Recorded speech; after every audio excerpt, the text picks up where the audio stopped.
Nouvelle édition d'information sur RTI 1. Bonsoir à tous. Dans le titre de ce dernier virage. Le chef de l'État n'est pas insensible aux cris du cœur des populations ivoiriennes. Lors de son discours à la nation le 6 août dernier, le président de la République a promis des éléments de réponse pour contrer la cherté de la vie. Il a promis de mettre les bouchées doubles.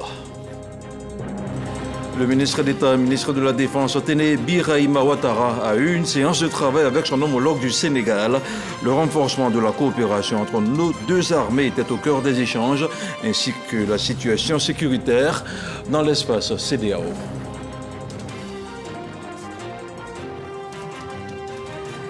Et puis, grosse désillusion ce jeudi à Paris pour le relais 4 x 100 mètres dames sur la piste du Stade de France lors de JO. La Côte d'Ivoire a été disqualifiée pour une faute technique entre Muriel Aouré et Jessica Bailly lors du passage de témoins. Un problème de déséquilibre vient noyer les chances de médaille des sprinteuses ivoiriennes. Voilà pour les titres. Merci de regarder RTI 1. Lors de son adresse à la nation le 6 août dernier, le chef de l'État s'est prononcé sur la cherté de la vie. Le président Alassane Ouattara a promis s'engager personnellement sur le sujet. Il a appelé à la mise en place d'un plan de riposte beaucoup plus d'actualité sur les davantage d'efficacité afin de soulager les ménages. On regarde le décryptage de Danki Danki. L'économie ivoirienne se porte bien et promet de mieux se porter. De l'ordre de 6,9% en 2022 et de 6,4% en 2023, la croissance économique de la Côte d'Ivoire reste solide, selon la Banque mondiale qui projette une croissance du produit intérieur brut PIB réel d'environ 6,5% en 2024 et 2026. Au-delà de ce tableau du reste reluisant, l'objectif ultime de l'action gouvernementale reste et demeure l'amélioration du quotidien et des conditions de vie des populations. Sans revenir sur tous les progrès enregistrés sur le plan économique et social, je voudrais surtout rappeler que notre ambition demeure l'amélioration du quotidien et des conditions de vie de tous nos concitoyens. Les performances économiques que nous enregistrons doivent profiter à tous. Tel est le but de notre programme intitulé « La Côte d'Ivoire solidaire ». Ce choix justifie les investissements importants réalisés année après année dans les secteurs sociaux. Mes chers compatriotes, nous sommes sur la bonne voie. Dans cette dynamique, l'État a déployé d'importants investissements et efforts dans le cadre des plans nationaux de développement, notamment le PND 2021-2025. Des efforts au nombre desquels on pourrait noter pêle-mêle l'augmentation du SMIC, le faisant passer de 60 000 francs CFA à 75 000 francs CFA. La revalorisation des salaires des fonctionnaires et agents de l'État, les subventions des prix de nombreux produits de première nécessité tels que l'électricité et le carburant. Mais les attentes des populations restent importantes, admet le président de la République. Nous continuerons nos efforts pour accroître l'offre de la production, notamment des produits vivriers, améliorer la chaîne logistique et la mise sur le marché de produits transformés localement. Je demande donc au Premier ministre, chef du gouvernement, de poursuivre les efforts et d'accélérer la mise en œuvre des projets dans le cadre d'un plan réactualisé pour plus d'efficacité dans la lutte contre la vie chère, à laquelle le monde entier, et en particulier les pays africains, font face avec acuité. L'enjeu étant de faire en sorte que les populations, surtout les moins favorisées, soient mieux protégées et mieux accompagnées dans le cadre du programme dénommé « La Côte d'Ivoire solidaire ». Vous l'aurez compris, il s'agit d'un plan beaucoup plus actualisé pour davantage d'efficacité afin de soulager les ménages ivoiriens.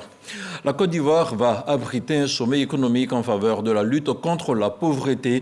Le Premier ministre Robert Begré-Mambé a reçu une délégation à cet effet. Elle est composée de Global Citizen, Bridgewater Associates et Arlitz General Partner. Ces acteurs de renommée mondiale sont en pleine préparation de la rencontre qui se tiendra en partenariat avec le gouvernement ivoirien. On en parle avec Alexis Ouedraogo.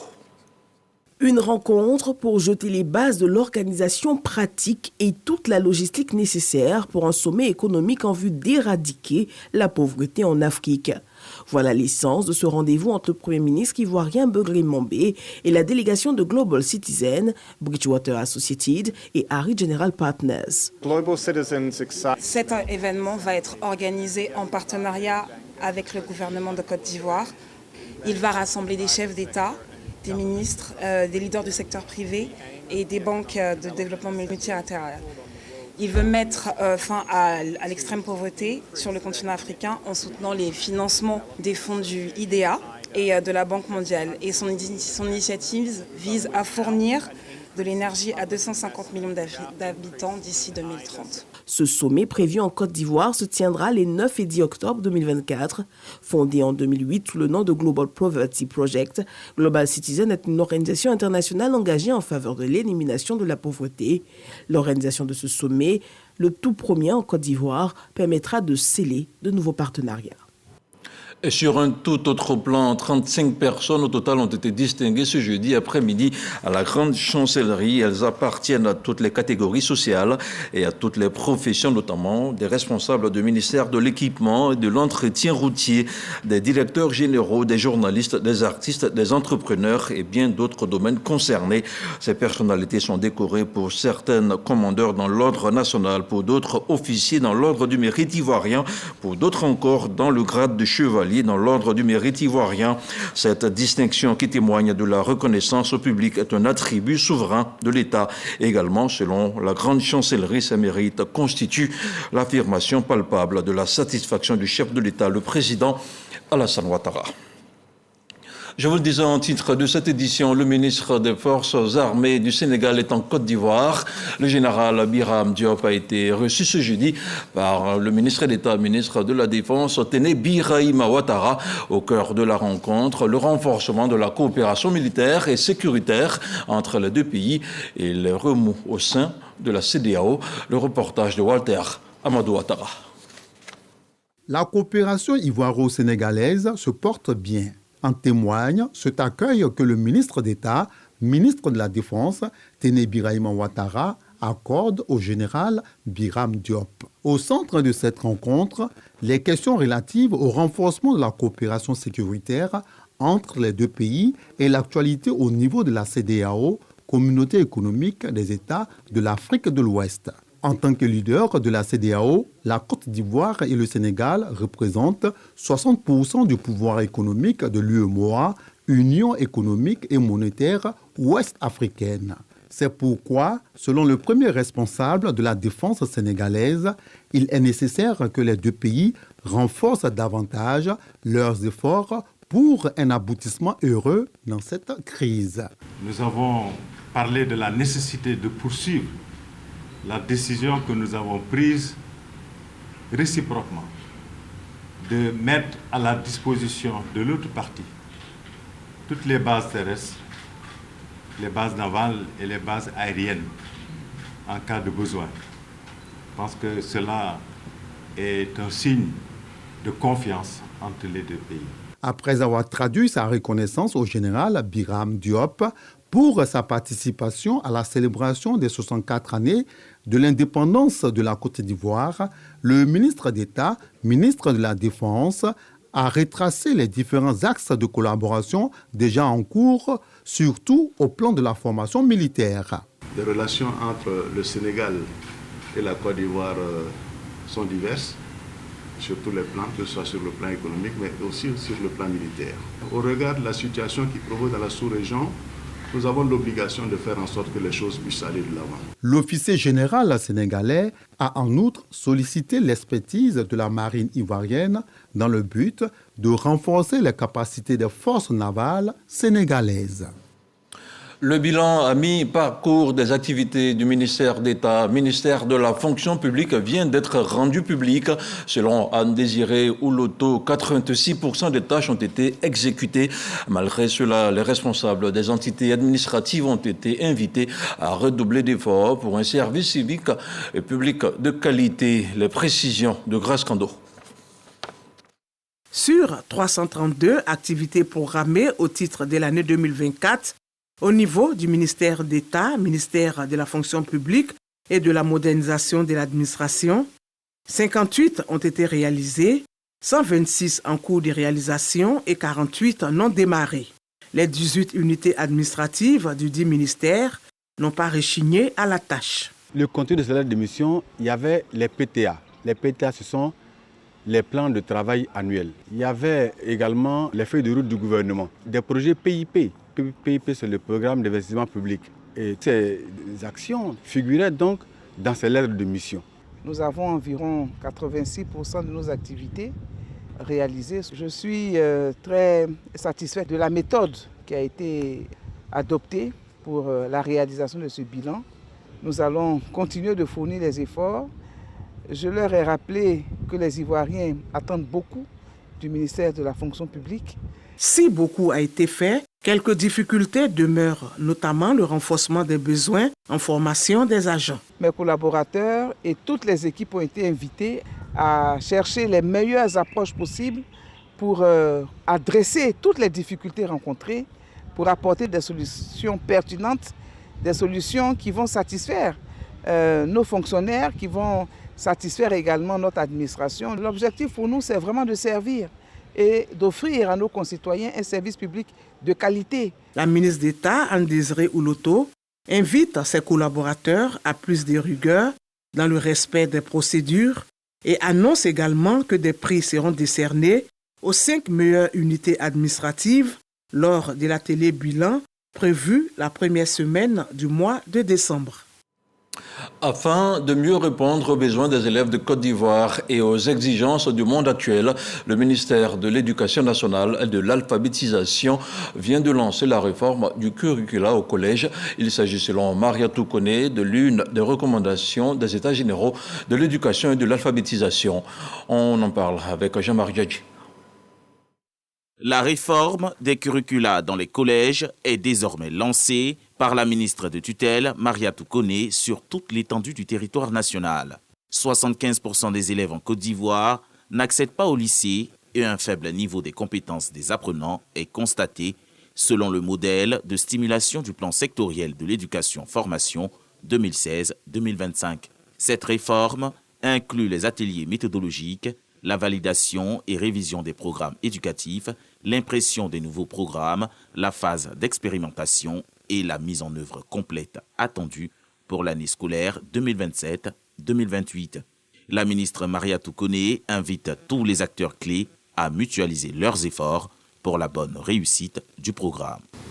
Avec la réforme curriculaire, l'école ivoirienne épouse l'ère d'une éducation qui sait s'adapter aux exigences des compétences imposées par les réalités d'un monde international, interconnecté et soumis à des mutations accélérées où l'excellence fait la différence entre les nations qui rivalisent dans tous les secteurs d'activité. Notre objectif, en procédant ce jour au lancement officiel du processus de réforme curriculaire, est d'en faire un processus inclusif et participatif. Le processus curriculaire de la réforme du collège en Côte d'Ivoire est l'une des 42 recommandations des États généraux de l'éducation nationale et de l'alphabétisation EGENA, initiée en juillet 2021 pour un coût estimé à plus de 800 milliards de francs CFA. L'Agence de soutien de développement des médias a présenté ce jeudi son plan stratégique, un schéma triennal 2024-2026 estimé à plus de 12 milliards de francs CFA, des solutions qui devraient sortir le secteur de la presse de la crise qu'il connaît. Le reportage d'Amédia Rassouba. Tous les acteurs des médias présents pour la présentation du plan stratégique 2024-2026 de l'Agence de soutien et de développement des médias, ASDM. Étendu sur 3 années, il vise à moderniser l'écosystème des médias qui est en proie à de nombreuses difficultés. Nous sommes convaincus que les actions prévues dans ce plan permettront non seulement de soutenir les médias existants et d'assainir l'environnement du secteur, mais aussi de favoriser l'émergence de nouveaux acteurs dans le paysage médiatique. À travers ce plan stratégique, le ministre de la Communication, Amadou Coulibaly, espère en un secteur médiatique économiquement viable et éditorialement responsable. C'est un processus inclusif qui a pris en compte tous les acteurs du secteur et nous voulons compter sur eux pour sa mise en œuvre. Il est ambitieux par son champ d'application, il est ambitieux pour les délais que nous nous sommes donnés pour le mettre en œuvre, il est ambitieux par son coût, mais des pistes de financement ont été identifiées qui sont essentiellement des pistes de financement nationales, locales, comme la taxe sur la publicité. Vous avez reconnu la voix de Jean-Marc Adjadji. L'Union des communicateurs et agents de presse de la région du Tchologo effectue sa rentrée solennelle. La cérémonie placée sous le thème de la contribution de la presse et des médias pour le développement de la région a rassemblé les autorités administratives, coutumières et religieuses, mais aussi des leaders d'opinion. On en parle avec Kader Sogodogo. Ils sont des communicateurs, des correspondants de presse et autres acteurs des médias. Ils sont réunis au sein de l'Union des communicateurs et agents de presse de la région du Tchologo, en abrégé UCAPT. Ils ont désormais un seul objectif: contribuer efficacement au développement de la région du Tchologo. On compte utiliser effectivement les moyens que nous avons, nos écrits, nos émissions et aussi notre façon de communiquer pour non seulement mettre la lumière sur les potentialités économiques de notre région, partie effectivement un Tchologo encore plus fort. Au cours de cette cérémonie, l'UCAP a présenté sa feuille de route pour atteindre ses objectifs. Remise de cadres de membres et de gilets de presse pour assainir le milieu ont également marqué la cérémonie. Une initiative saluée par Souleymane Sissoko, cadre de la région et parrain de cette union. Jean-Pierre Sori, préfet de la région du Tchologo, n'a pas manqué d'inviter les communicateurs et agents de presse à faire preuve de cohésion et de responsabilité. La presse a sa place, son rôle à jouer, sa responsabilité à assumer. Il faut lui accorder donc cette place pour qu'elle nous permette d'aller de l'avant, parce que nos générations à venir ont besoin de savoir ce qui s'est passé en 90, ce qui s'est passé en 2000, ce qui s'est passé en 2020.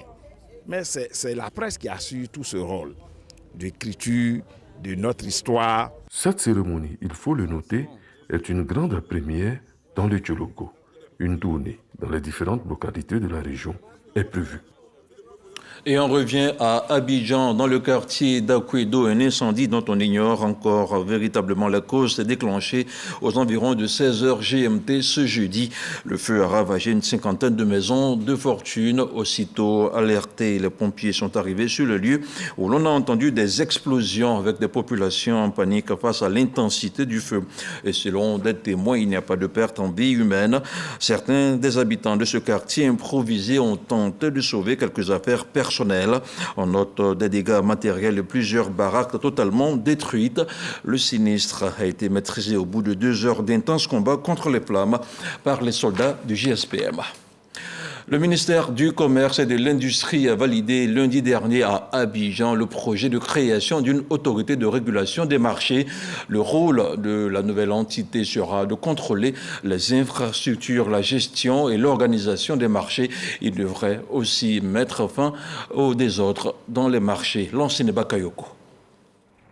Malgré les efforts du gouvernement, notamment en termes de réhabilitation et de construction de marchés de détail et de gros, la précarité des infrastructures et des activités demeure une préoccupation dans nos espaces marchands. Quand un consommateur rentre dans un marché, il doit savoir où il faut aller.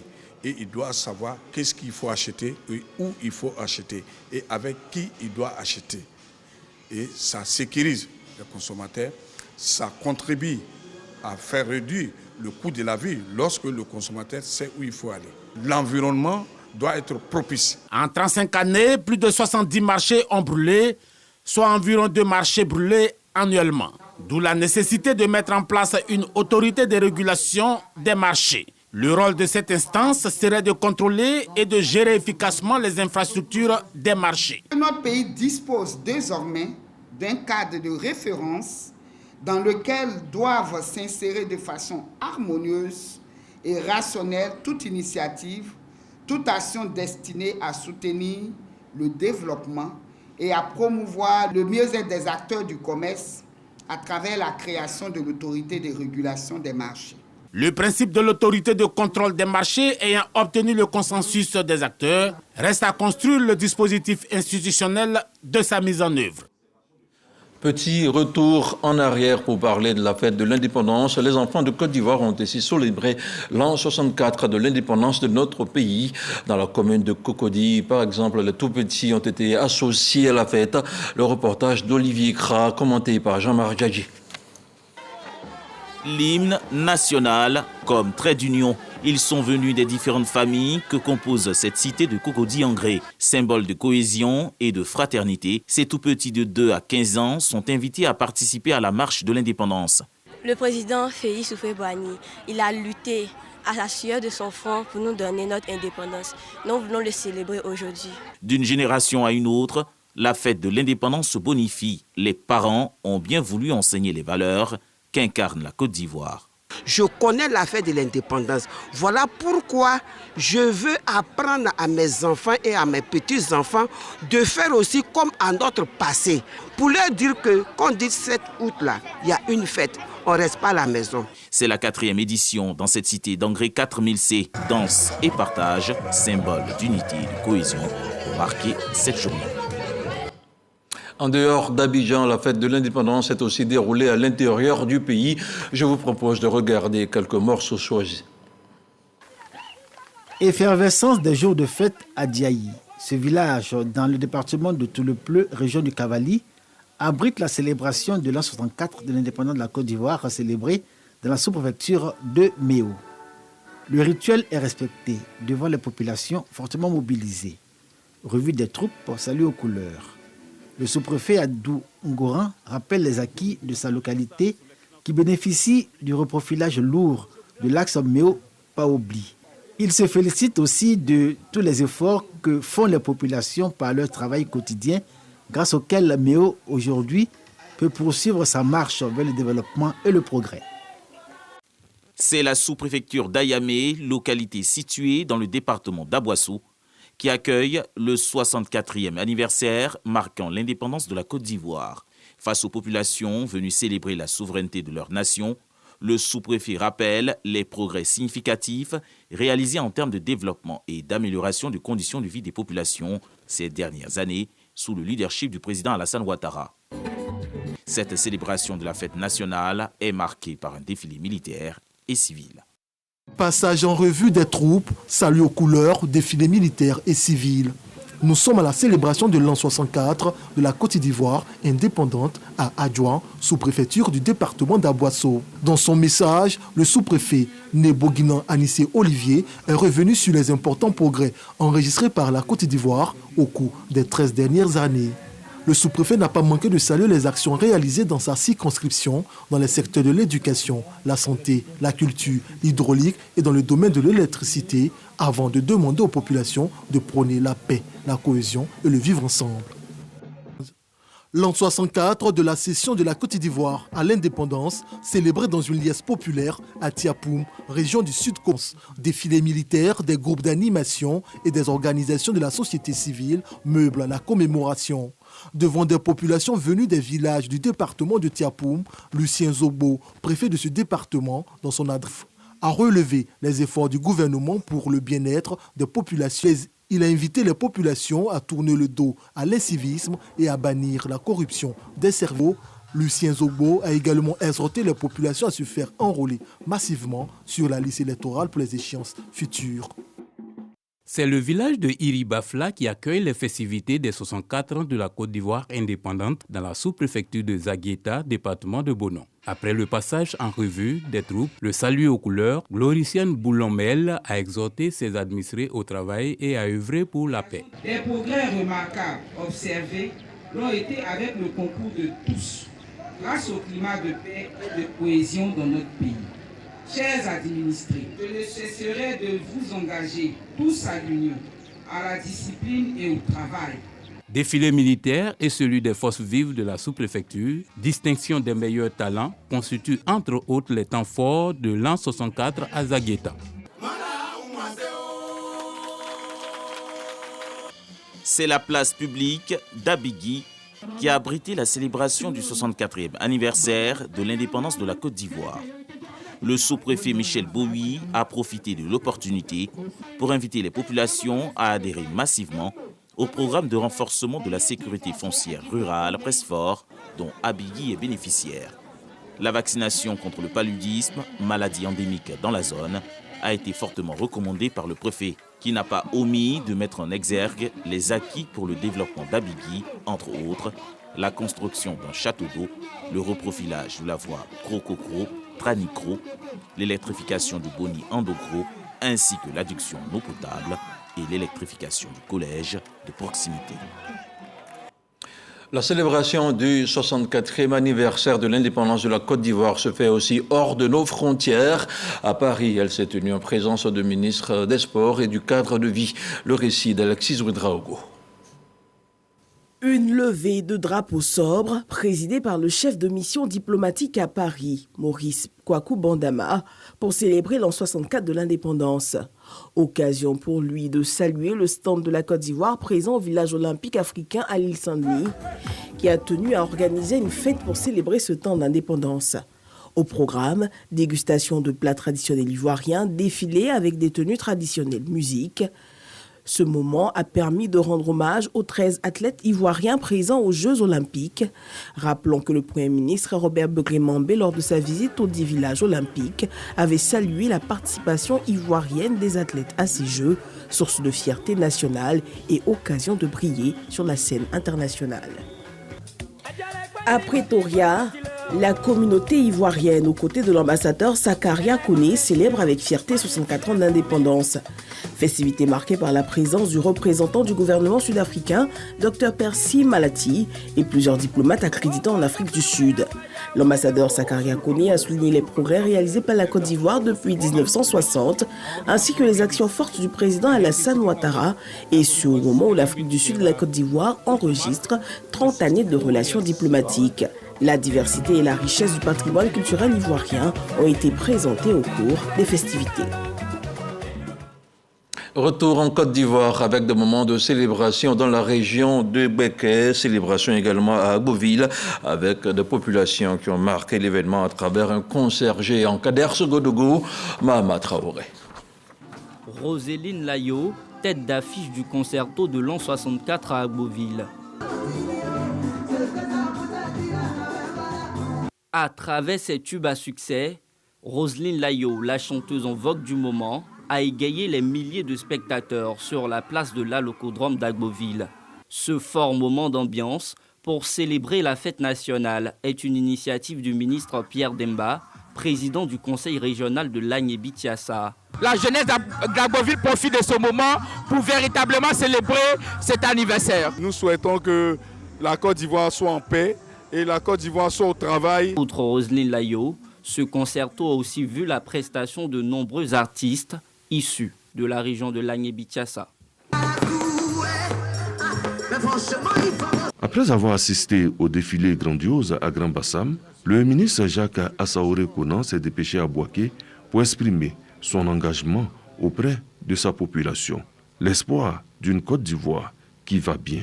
Son Excellence le président Alassane Ouattara, dans son message, il a demandé aux Ivoiriens d'être solidaires, d'être rassemblés, d'être unis.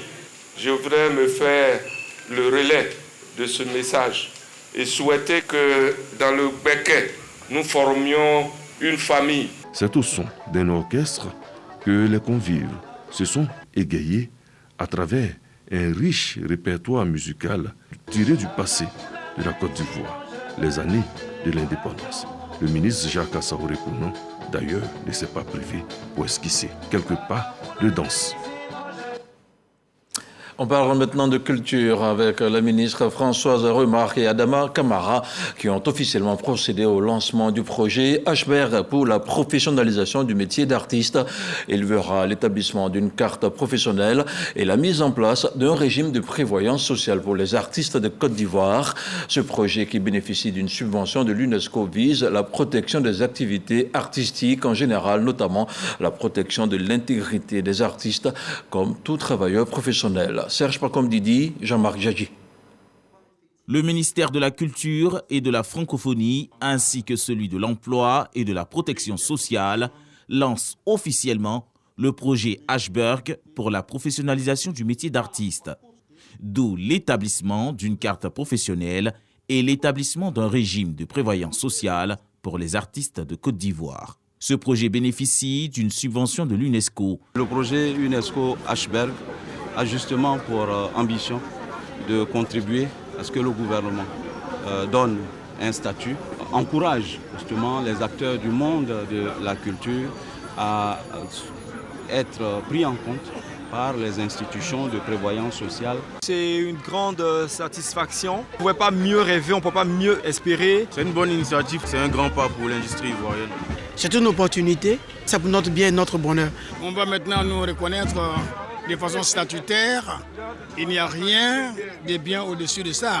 Projet porté par la ministre Françoise Remarque et qui bénéficie de la solidarité gouvernementale à travers le ministre Adama Camara. Tout ce qui a été pendant longtemps la hantise de nos artistes, c'est-à-dire la préservation de leur dignité quand ils sont en activité et quand ils cessent d'être en activité, sera réglé. Nous souhaitons que nos artistes puissent aujourd'hui bénéficier du travail de leur création et être protégés. Le projet HBERG vise la protection des activités artistiques en général et surtout la protection de l'intégrité des artistes comme tout travailleur professionnel. Une note de sport pour terminer avec le relais 4 fois 100 mètres dames au JO de Paris qui n'a pas souri à la Côte d'Ivoire. Le rêve de Muriel Aouré, Jessica Gbayi, Mabundou Kone et Marie-Josée Talou-Smith a été brisé dans cette épreuve du relais. Les sprinteuses ivoiriennes ont été disqualifiées pour la finale. Une mauvaise transmission du témoin hors zone entre Muriel Aouré et Jessica Gbayi. Une grosse erreur technique qui sanctionne les Ivoiriennes. Arsène Kouassi. Les Jeux olympiques de Paris 2024 ne réussissent pas pour l'instant à nos compatriotes. Les relayeuses ivoiriennes ont été disqualifiées pour faute technique entre Muriel Aouré et Jessica Gbayi lors du passage du témoin. Au moment de la transmission du témoin entre Muriel et Jessica, à cause d'un problème d'équilibre, le pied de Muriel Aouré s'est retrouvé dans le couloir numéro 8, ce qui est strictement interdit au relais. Ces sprinteuses ivoiriennes qui rêvaient de faire honneur à la Côte d'Ivoire ont malheureusement fini à la 4e place avec un chrono de 42 secondes 64 centièmes dans la première série du relais 4 x 100 mètres féminin. Vous avez donné le meilleur de vous-même. Madame Smith était même blessée. Elle a surpassé sa blessure pour défendre le drapeau. Il faut tirer de manière forte les leçons de notre participation à ces Jeux. Les sprinteuses ivoiriennes sont consolées par le ministre délégué en charge des sports, Adjé Silas Mech.